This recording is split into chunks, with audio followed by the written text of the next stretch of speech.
আসসালামু আলাইকুম সম্মানিত ভিউয়ার্স, বিশ্বের যে প্রান্ত থেকে আমার এই ভিডিও দেখেন আপনারা সকলকে সালাম শুভেচ্ছা মোবারকবাদ জানাই। আজকে একটা প্রতিবাদ জানালাম আপনারা মাধ্যম আমার এই সোশ্যাল মিডিয়ার মাধ্যমে আমরা মৌলভীবাজারবাসীরে নিয়ে বিতর্কিত ওয়াজি ভার্সিটির মাল খ্যাত আমির আমজায় তাই আমরা মৌলভীবাজারবাসী পরিবারকে নিয়ে খুব অশালীন মন্তব্য করছেন। এটার তীব্র প্রতিবাদ জানাই, আমি নিন্দা জানাই। এর লাগি যদি কোনো সেও ভুল করিয়া থাকে কিবা সেওর কোনো আইব থাকে, এটা পার্সোনালি তাই 1-to-1 হইতে পারতা। আরও মাহফিল এলাকান আস্থা একটা জেলার এক পরিবার সম্পর্কে মাতা আস্থা জেলারই বদনাম করা আর কি। তো আসলে তাই আলিম নামর জালিম আর কি। তো তাই বক্তব্যটা শুনকা। মৌলভীবাজার না কোথায় যে বাড়িতে নিয়ে গেল আধুনিক পরিবার, ওরা এই সমস্ত ধার ধারে না, আল্লাহ রসুলকে বিশ্বাস হালকা হালকা করে। কি অবস্থা, মেয়ের বয়স এত বেশি আমি জানতাম না। আমার বছর হুজুর আমার মেয়েটার একটু ফো দিয়ে দেবেন। আমি মনে করছি ভাই 3-4 বছর বয়স হবে। ও আল্লাহ দেখি হাতি চলে আসতেছে, কমপক্ষে 20-22 বছর 25 বছর তো হবে। আর সেই রকম মোটা আপনি কি নিয়ে এসেছেন? তোমার ছোট মেয়ে, এই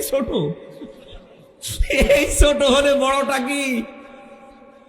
তাড়াতাড়ি নিয়ে যান, দোয়া মোয়া করা লাগবে না। দোয়া করতে হলে আমি দোয়া হয়ে যাব, দোয়া লাগবে না, নিয়ে যান। পানি নিয়ে আসেন, পড়ে দিচ্ছি। মেয়েটা চাই যে অবস্থাতে হুজুরের কাছে নিয়ে আসছে, একটু কিছু পরিয়ে নিয়ে আয়। ও যা পরিয়েছিল ওইটা নিয়ে চলে গেছে। আর পরে ওই পায়জামা, তাও পায়জামা পা পর্যন্ত নাই, হাঁটু পর্যন্ত।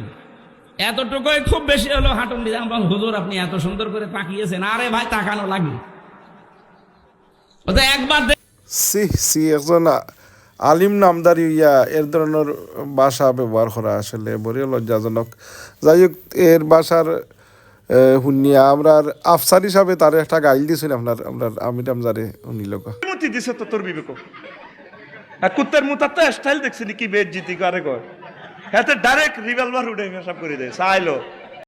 ঠিকই কইছেন, আফসার হিসাবে বিবেকের মাঝে কুত্তায় মুতিচ্ছে আসলে একবারে নালায়ক হয়েছে না ফরমান। কতদিন আগে দেখলাম না নানি ইন্ডিয়ান সাউথের একট্রেস লইয়া মন্তব্য কইরা বাইরা লইল আর কি। তার মাথার দুস্তর দিছে আপনার মাথার দুস্তরিয়া খবর হলকে কোরআন শরীফ বিলে আনা উজে ফরা যাইব নাউজুবিল্লাহ। বোঝায় যে অজু ছাড়া কোরআন ধরা যাবে না।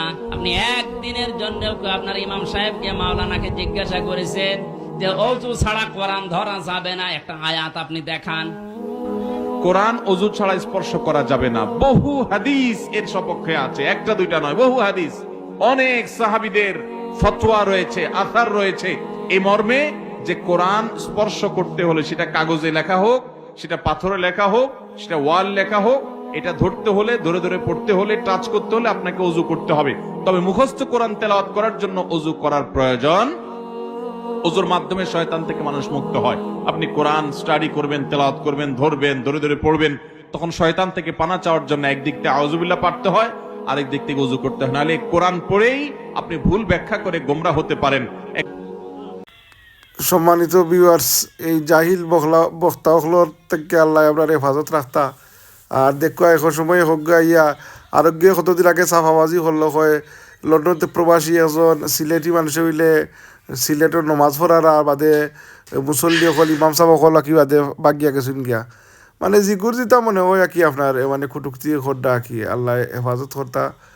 আপনারা দেখরা আমার এই ভিডিও ব্লগ মা জননী মঞ্জিল ইউটিউব চ্যানেল থেকে আপনারা সকলকে আমার সশ্রদ্ধ সালাম শুভেচ্ছা এবং মুবারকবাদ জানাই। আপনারা আমার চ্যানেলটা সাবস্ক্রাইব করবা আর কিপ ওয়াচিং মা জননী মঞ্জিল ইউটিউব চ্যানেল।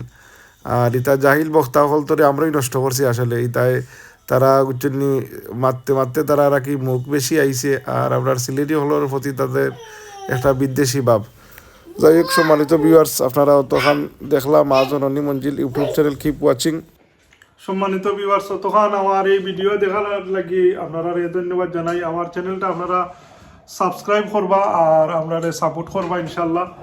আর ইনশাল্লাহ আরও অনেক কিছু দেখাইবার চেষ্টা করবো আগামীকালকের ব্লগ দেখার লাগি। আপনারা অপেক্ষায় থাকুয়া, আনটিল আপনারা ভালো থাকুয়া, সুস্থ থাকুয়া এই প্রত্যাশা করি। আসসালামু আলাইকুম ওয়া রাহমাতুল্লাহি ওয়া বারাকাতুহু।